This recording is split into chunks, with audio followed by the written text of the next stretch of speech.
एक सब्जी का ठेला लगाने वाला लड़का डेली सब्जी का ठेला लगाता है और वहाँ से अपनी जो कुछ आमदनी होती है उससे अपना गुजारा किया करता है। एक दिन का वाक़या होता है जब वो लड़का एक एयर होस्टेज को देखता है और देखते ही रह जाता है। जो खूबसूरती उसकी होती है वो बाकी एयर होस्टेज से बहुत ही ज़्यादा खूबसूरत होती है। उसकी खूबसूरती का इस तरह से दीवाना हो जाता है और दोस्तों उस दिन वो बस पागल ही हो जाता है जब वो एयर होस्टेज उसे हाथ लगाती है। दोस्तों उसके बाद वो बिजनेस क्लास में यात्रा करने लगता है। हर सप्ताह वो यात्रा करने के लिए बिजनेस क्लास की टिकट लिया करता। लेकिन यहाँ पर बहुत बड़ा सवाल कि उसके पास इतने पैसे आते कहाँ से थे। एक ठेला लगाने वाला बिजनेस क्लास में यात्रा कैसे कर सकता है। दोस्तों अगर आप भी पूरी सच्चाई जानना चाहते हैं तो वीडियो को जरा सा भी स्किप ना करें। दोस्तों आगे बढ़ने से पहले हमारी वही रिक्वेस्ट कि जो हमारे चैनल के साथ नए हैं कृपया करके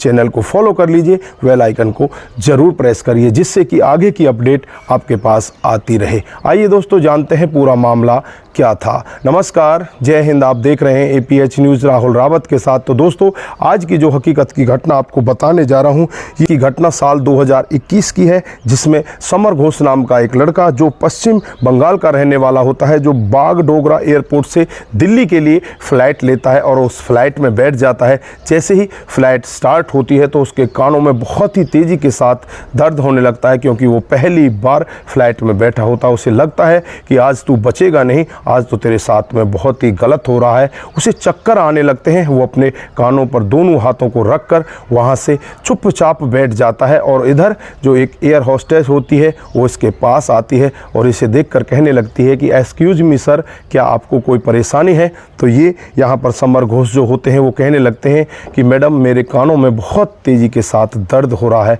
फिर उसके बाद जो मैडम होती है इसके कंधे पर हाथ रखती है और इससे कहती है कि सर आप थोड़ा शांत फील करें, आप थोड़ा सा ऐसा महसूस करें कि मैं शांत हूं, नहीं तो आपके कानों में और भी ज़्यादा दर्द हो सकता है क्योंकि ये आवाज़ स्टार्टिंग में ऐसी लगती है। उसके बाद आपके कानों को ये सही लगेगी, आप आराम से बैठ जाइए, मैं आपके लिए पानी ले आती हूँ। यहाँ पर जो समर घोष होता है वो कहने लगता है कि मैडम क्या यहाँ पर मुझे दवा मिलेगी। लेकिन यहाँ पर जो मैडम होती है वो कहने लगती है कि आपको दवा तो नहीं मिलेगी लेकिन गर्म पानी मैं आपको ला कर दे देती हूँ जिससे आपको कुछ रिलैक्स मिल जाएगा। दोस्तों उसके बाद जो एयर होस्टेज होती है वो उसको गर्म पानी लाकर दे देती है और एयर होस्टेज की खूबसूरती को देखकर वो उसका वहीं पर दीवाना हो जाता है, उसकी तरफ देखता रहता है। दोस्तों ये पहला सफ़र इसका होता है। उसके बाद ये दिल्ली पहुंचता है और बाद दिल्ली से ट्रेन में बैठता है और ट्रेन में बैठकर अपने घर अपने परिवार के पास पहुंच जाता है। अगला सप्ताह आता है, अगले सप्ताह ये फिर से दोबारा से एयर में बैठ जाता है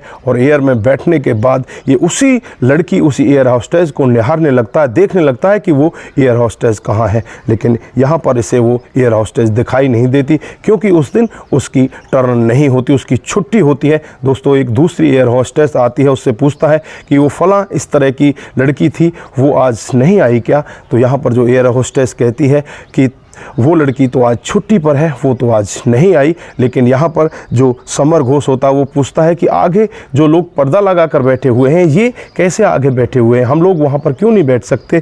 तो यहाँ पर एयर होस्टेज कहती है कि ये बिजनेस मैन है, बिजनेस क्लास लोग हैं, इनकी बहुत ही महंगी टिकट होती है, यहाँ पर बस बिजनेस क्लास लोग ही बैठा करते हैं। दोस्तों उसके बाद ये लड़का उस लड़की के बारे में पूछ लेता है कि किस किस दिन उसकी टर्न होती है और फिर दिल्ली पहुँच जाता है। दिल्ली से फिर वापस अपने गांव अपने घर आ जाता है और फिर जब उस लड़की की टर्न होती है तो ये बिजनेस क्लास में जाकर बैठ जाता है। बिजनेस क्लास की जो टिकट होती है सामान्य टिकट से बहुत ही ज़्यादा महंगी होती है। अब सवाल यहाँ पर ये उठता है कि इस लड़के के पास इतने पैसे कहाँ से आए। एक ठेले लगाने वाला लड़का इतना पैसा कहाँ से कमा लेता है, कहाँ से इसके पास इतने पैसे आते हैं। दोस्तों अगर समर घोष के बारे में मैं आपको जानकारी दूँ तो ये पश्चिम बंगाल के जिला दिजनापुर के रटातानी गाछी गाँव का रहने वाला होता है।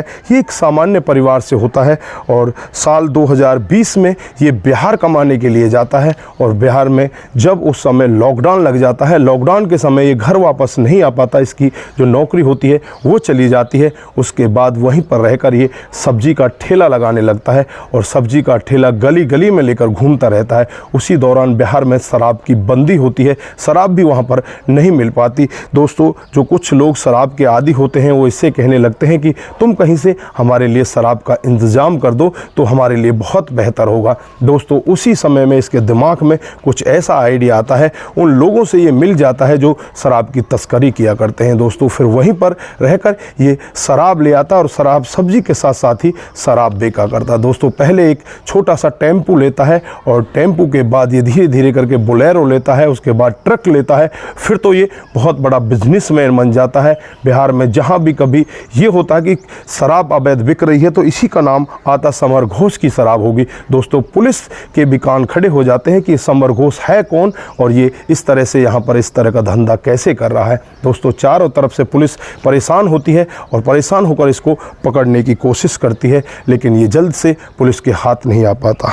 दोस्तों उसके बाद एक दिन का वाक़या होता है। ये बाग डोगरा एयरपोर्ट से अपनी यात्रा दिल्ली के लिए स्टार्ट करता है। बिजनेस क्लास ये टिकट खरीदता है और एयर में बैठ जाता है। सामने वही एयर होस्टेस इसे दिखाई देती है। देखकर ये बहुत ज़्यादा खुश होता है। बार बार जब एयर होस्टेस इसे देखती है, बिजनेस क्लास में ही ये टिकट लेता है, तो इसे पूछ बैठती है कि सर आपका क्या बिजनेस है? आपका तो शायद कोई बहुत बड़ा बिजनेस होगा जो आप बार बार दिल्ली जाते हो और बिजनेस क्लास में ही आपकी टिकट होती है। तो यहाँ पर कहने लगता है कि हाँ मेरा बहुत बड़ा बिजनेस है, वो बिहार में है। बाद जो समर घोष होता है इस एयर होस्टेस के तरफ देखने लगता है और उसे कहने लगता है कि मैडम मैं आपके साथ बहुत दिनों से मिलना चाहता था, मैं आपसे बातचीत करना चाहता हूं, मैं आपसे प्यार करता हूं। अपने प्यार का इजहार इसके साथ में करता है। वो लड़की भी इसकी तरफ देखती है और सोचने लगती है कि ये तो बहुत ही पैसे वाला है, अगर इसके साथ तेरी शादी हो गई तो तेरा जीवन सेटल हो जाएगा। दोस्तों देखने में ये सांवला होता है, लेकिन पैसा आदमी की खूबसूरती को वैसे ही बढ़ा देता है। दोस्तों उसके बाद वो लड़की इसके साथ रजामंद हो जाती है। समर घोष अब तक जिस लड़की के सपनों में खोया रहता था वो आज इसकी बाहों में होती है। तो दोस्तों बहुत ही ज़्यादा खुश होता है, पहली बार उसके साथ मिलता है और मिलने के बाद ये दोनों एक दूसरे के साथ आपस में इस तरह से मिल जाते हैं। दोनों एक दूसरे के साथ शादी करने का जो प्रोग्राम फिक्स कर लेते हैं और दोनों एक डेट निश्चित करके शादी भी कर लेते हैं। शादी करने के बाद जो लड़की होती है इसके साथ दुल्हन बनकर इसके घर इसके परिवार में पहुँच जाती है। इसका बिजनेस जोरों शोरों से चलने लगता है। यहाँ पर जो बिहार की पुलिस होती है चारों तरफ से इसी की खोजबीन में लगी रहती है। एक दिन का वाक़या होता है जब समर घोष पटना के एक होटल में पार्टी कर रहा होता है और पुलिस को खबर लग जाती है कि समर घोष आज यहाँ पर आया हुआ है। पुलिस एक टीम गठित करती है और टीम को लेकर वहाँ पर पहुँच जाती है। तुरंत ही इसको गिरफ्तार कर लिया जाता है। गिरफ्तार करके उसे जेल के अंदर भेज दिया जाता है। जब उसकी पत्नी को इस सब के बारे में पता चलता है तो पत्नी भी अपने पति को छुड़ाने के लिए तमाम तरह की कोशिशें करने लगती है और उसे एक बार अफसोस भी होता है कि तूने ऐसा क्यों किया, तूने पहले इसके बारे में जानकारी क्यों नहीं ली। लेकिन फ़िलहाल वो उसकी पत्नी बन चुकी है, उसे छुड़ाने की तमाम तरह की कोशिशें कर रही है। लेकिन दोस्तों उसके बारे में अभी ज़्यादा हमारे पास जानकारी नहीं है कि वो अभी जेल में है या बेल पर बाहर आ चुका है। लेकिन आप लोगों ने देखा किस तरह से एक ठेले वाला व्यक्ति पहले ठेले पर सब्जी बेचा करता था और सब्जी बेचते बेचते वो शराब का इतना बड़ा तस्कर बन जाता है, इतना बड़ा कारोबारी बन जाता है। वो इस तरह से कारोबार करने लगता है, उसके पास बहुत सारे पैसे हो जाते हैं, वो करोड़ों की संपत्ति अपनी इकट्ठा कर लेता है। दोस्तों फिलहाल आज वो जेल में है। लेकिन इस कहानी पर आप लोग क्या कहना चाहते हैं? यहाँ पर जो एयर होस्टेस ने किया क्या वो सही था या गलत था? उसे इस तरह से शादी उसके साथ में करनी चाहिए थी या आज वो पछता रही होगी? दोस्तों आपके क्या विचार हैं? आपकी जो भी राय है एक बार कमेंट बॉक्स में ज़रूर दीजिएगा। दोस्तों आज के लिए बस इतना ही, फिर मिलते हैं किसी नए मोड के साथ। तब तक के लिए आप अपना ख्याल रखें, परिवार का ख्याल रखें, सतर्क रहें, सावधान रहें और अपना और अपने परिवार का विशेष ध्यान रखें। नमस्कार, जय हिंद, जय भारत।